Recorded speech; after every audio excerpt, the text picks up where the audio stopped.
पुण्यातील स्वारगेट बस स्थानकातील बलात्कार प्रकरणातील मुख्य आरोपी दत्तात्रय गाडे याला अखेर अटक करण्यात आली। शिरूर तालुक्यातील गुन्नाट गावातील एका शेतात लपून बसलेल्या गाडे याला 70 तासांच्या शोध मोहिमेनंतर पोलिसांनी ताब्यात घेतलं। या शोध मोहिमेत 13 पोलीस पथकांचा समावेश होता, तसेच डॉग स्क्वॉड आणि ड्रोनच्या मदतीने त्याचा शोध घेण्यात आला। दत्तात्रय गाडेच्या मुसक्या आवळल्या। 37 वर्षीय दत्तात्रय रामदास गाडे याला गुरुवारी रात्री 1:30 वाजता अटक करण्यात आली। तो रात्री उशिरा एका नातेवाईकाच्या घरी जेवणासाठी गेला होता, जिथे त्याने पश्चाताप व्यक्त केला आणि पोलिसांसमोर शरण जाण्याची इच्छा व्यक्त केली। या माहितीच्या आधारे पोलिसांनी त्याला अटक केली। गाडे याच्यावर यापूर्वी चोरी, दरोडा, चेन स्नॅचिंग यासारखे गुन्हे दाखल असून 2019 मध्ये तो जामिनावर सुटला होता।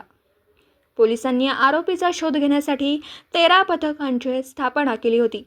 तसेच आरोपीबद्दल माहिती देणाऱ्यास 1 लाख रुपयांचं बक्षीस जाहीर केलं होतं। गावात 100 पोलिसांचा बंदोबस्त ठेवून डॉग स्क्वॉड आणि ड्रोनच्या मदतीने शोध मोहीम राबवण्यात आली।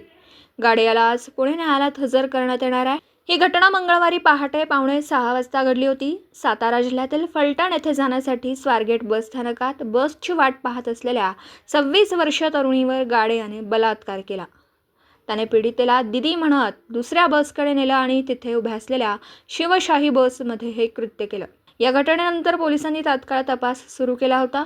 गाडे याच्या अटकेनंतर पोलिसांनी त्याला लष्कर पोलीस ठाण्यात आणलं। वैद्यकीय तपासणीनंतर त्याला पुणे जिल्हा सत्र न्यायालयात हजर केलं जाणार आहे। या प्रकरणातील पुढील तपास सुरू आहे। दिवसभरातील घडामोडींचा आढावा घेण्यासाठी पाहत रहा N24 मराठी न्यूज चॅनल।